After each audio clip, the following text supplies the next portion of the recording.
It's a snowy day here in Harriman, Utah. And today I kind of just wanted to talk about first time home buying.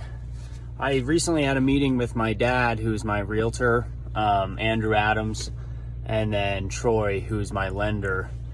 And we got a lot to talking about, you know, my experiences from being a first time home buyer. I bought my home almost 3 years ago in April for $211,000. And we had lunch just like a couple weeks ago. And my dad wanted to show me that I had built up, you know, over $100,000 in equity. And that really got me to thinking, these last 3 years, one of the biggest benefits I've seen from owning this home is the security from knowing I have equity in the home.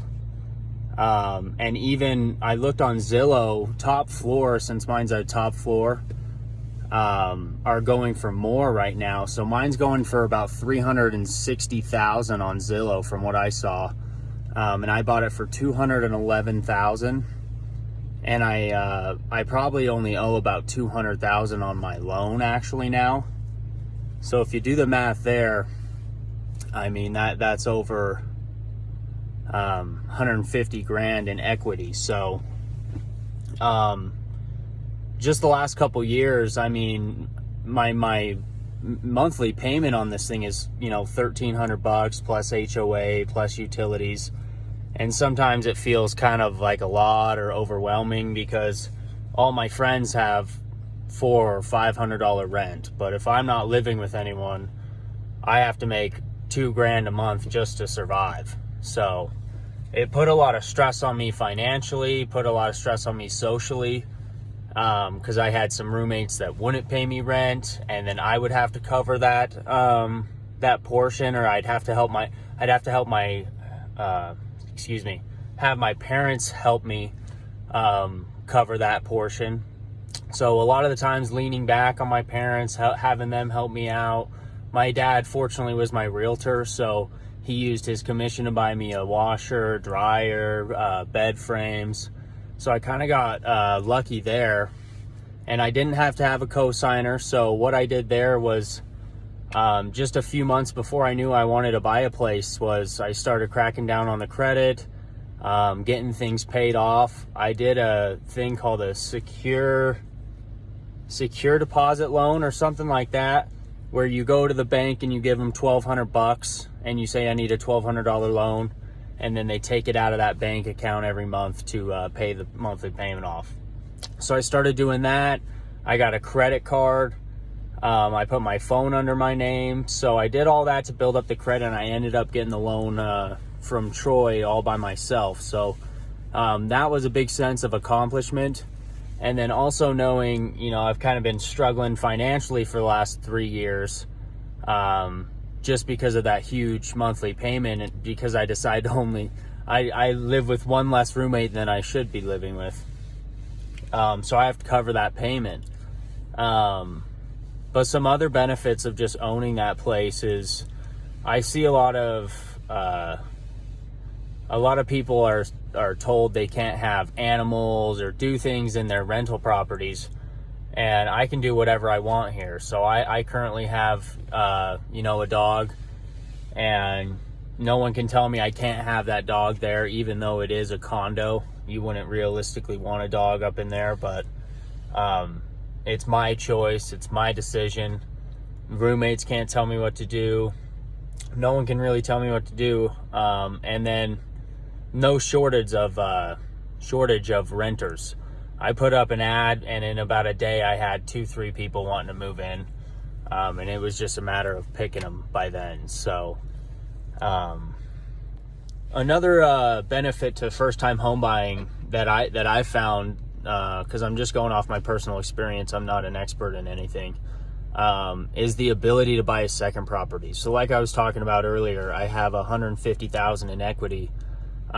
Sometimes I could either refinance and pull some of that out in case I get in an emergency. So it's a great security blanket, even though, you know, day to day you might be struggling, you got 150,000 just, waiting to be pulled out. So And then to buy a second property, I've estimated to buy the property I'd want next, I would need about $21,000, and that's very doable to even save up and still live where I'm living, to either rent out that property and move into a new one, or I could cash out with the 150,000, take 21,000 of that and put it down and walk away with the rest. So either way, it turns into a good situation for me. So that's what I really urge people to do is if you're in making money.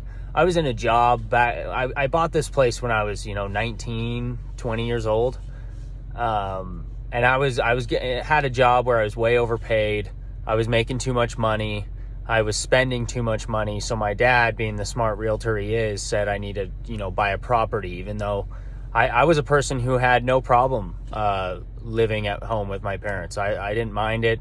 I could do whatever I wanted. I respected their rules. I mean, I really had no shame in it. So I was planning on staying there as long as I could. But I just happened to get that good opportunity to make a lot of money back then. And so I saved up that. It only cost me about $10,000 after closing costs. And I think a lot of people could save up that $10,000, turn it into $150,000 in that 3 years. So that's what I really urge, people who are looking to buy a home and are a first-time home buyer. There's some great options out there. 3% is what I put down, I'm pretty sure. And so it's very doable, very easy to fix my credit. Not that it was bad, I just didn't have enough on my credit. And that's a problem with a lot of first-time home buyers as well, is they don't have enough to show on their credit report. So just get on top of that and save up the money and buy a place, even though the monthly payment may be scary. The new roommates may be scary. Living with random people may be scary. But it all works out because it's kind of like working for yourself. So, instead of having someone tell you what to do and when rent is due. So, yeah. I think the smartest thing that I did was, start out small with a condo. A lot of people I talk to, they're like, oh, it's a condo. I mean, only one floor. You live there with dogs.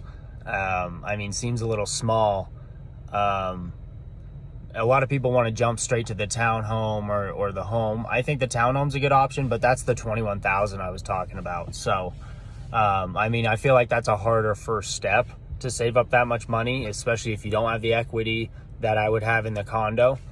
So I think, keeping your limitations and your responsibilities to match, a condo size, is another smart thing to do, because, I only had to save up so little to make so much already. And then it gives me the ability to now go buy a townhome or a home.